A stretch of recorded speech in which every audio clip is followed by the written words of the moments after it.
हाय दोस्तों, आज हम लोग जानेंगे कि अगर कोई बंदा है जो जॉब भी कर रहा है, फ्रीलांसिंग भी कर रहा है, लाइक उसका यूट्यूब चैनल भी है और या किसी प्रोजेक्ट में अलग से काम कर रहा है, तो उसका टैक्स कैसे जीरो हो सकता है। चलिए चलते हैं, एग्जाम्पल के थ्रू जानते हैं। और उससे पहले अगर आपको मेरा वीडियोस अच्छा लग रहा है then please like and subscribe my channel. चलिए स्टार्ट करते हैं। मान लीजिए कि एक बंदा है जो सैलरी कमाता है 8 लाख का या 1,75,000 का। हम लोग यहाँ पे क्यों 75,000 लिए है? 75,000 हम लोग इसलिए लिए है कि हम लोग को इनकम फ्रॉम सैलरी से 75,000 का डिडक्शन मिल जाता है।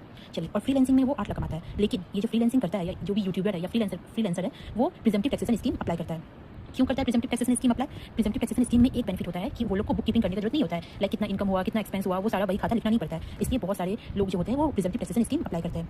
और इसमें क्या होता है कि जो आपका 50% ऑफ कैश रिसीट या इनकम होता है वो आपका टोटल इनकम माना जाता है कि आपको फ्रीलांसिंग या यूट्यूबर से या कोई भी अलग बिजनेस से आपको 50% का इनकम हो रहा है।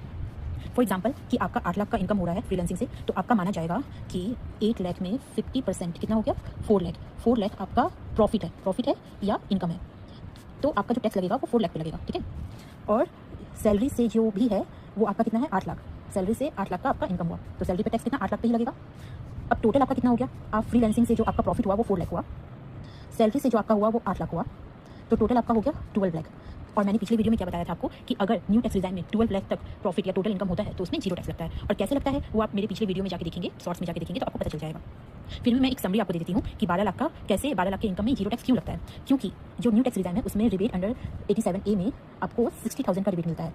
और 12 लाख का अगर इनकम कैलकुलेट करें न्यू टैक्स डिजाइन के अकॉर्डिंग तो उसमें 60,000 का टैक्स बनता है और ये 60,000 की आपका रिबेट मिल जाता है। तो अल्टीमेटली आपको जीरो टैक्स देना पड़ता है। Thank you and do please subscribe my channel. And one more thing I want to say to you all कि आप ऑडियंस है और आपको ये बताना होगा कि मैं कहाँ गलती कर रही हूँ, क्यों व्यूज़ नहीं बढ़ रहा है, क्या चीज़ है जो कि मैं अच्छे से नहीं समझा पा रही हूँ या नहीं बता पा रही हूँ आप लोग को। Please tell me in the comment. Thank you.